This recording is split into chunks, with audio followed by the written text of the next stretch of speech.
Hi, my name is Jānis, and welcome to Board Game Hangover. Today I'm gonna give you 5 tips that I feel have worked for me to turn my kids into real board gamers, not just some casual players like most are. Tip number 1. Start small and make your way up. At the beginning you'll have to play all those boring games that you don't really want to play. Memory games or lotto or like simple puzzle games. It's just something I know is super boring for you. But what it does for your kid, and it is an investment, is he will learn that some things happen by specific rules and patterns. You can't start with something big immediately. It's probably gonna scare him off and he'll never play that Gloomhaven with you. Ever. Hey Dad, I'm back from the kindergarten. Hi son, I know you're only 5, but I got Gloomhaven. It has different characters, different abilities, each player gets a new deck and you go through different scenarios and it takes an hour or more to play through each scenario and wow, that sounds like a lot of fun. Tip number 2. Be patient. Kids aren't patient by definition, and their attention span is, well, non-existent. Listen to them and let them know that you listen to them as well. And if they ask for the 35th time how far did they move when they roll 3, you carefully explain that it's 3. Hey Dad, so what do I do on my turn? So you draw a card and then you play one. Oh, 1? Yes, 1. So do I play it now? Just play. You draw one card and play one. Number 3. Let them see you enjoying this. When I mentioned that you will have to play all those boring games at the beginning, there's another thing you have to do when you do those. Let them see you enjoying this. Let them know that the time spent together is actually fun. Because I know, as I mentioned before, you're gonna be so bored playing that lotto. But let them see that you're enjoying it. Don't think about the lotto. It is not a good game. But you're spending time with your kid, and that is what's important. Hey Dad, are you having fun playing this with me? What? Oh, we're playing a game. Sure, yeah.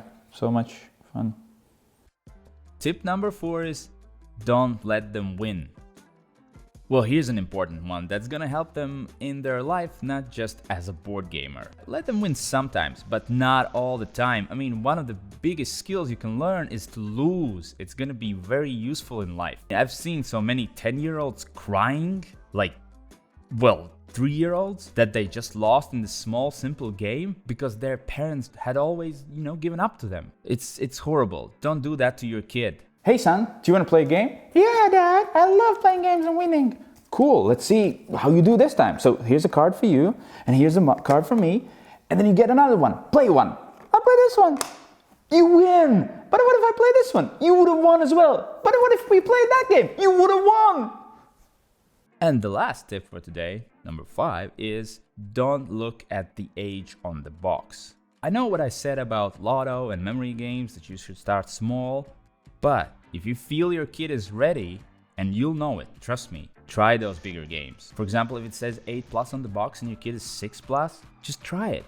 Maybe it'll take longer for him to get things. Most likely they will, but with patience and using all the other tips I said, you're gonna get through that game. And the next time, it's gonna be easier and easier and easier. Sometimes it won't work, but most of the time, you'll know it if he's ready.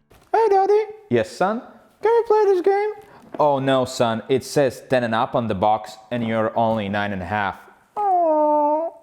Obviously, it's not always gonna work. It's just my experience, and it's what helped me to play with my 6-year-old Zombicide Invader. He's still struggling with it a bit, but we've been playing games since he was 2 years old. But I also have a daughter who's 9 years old, and she just doesn't like those games at all. Her cup of tea is Dixit and Just One and all these party games, and she's never gonna get into these heavy games. So it's not always gonna work, but it's definitely gonna help you. So try it and let us know in the comments if it did work, or maybe you're using some other things that I haven't spoken about here. Good luck playing games with your kids. And just a small reminder, kids usually play games to spend time with you, not especially those games matter. So, take that into account.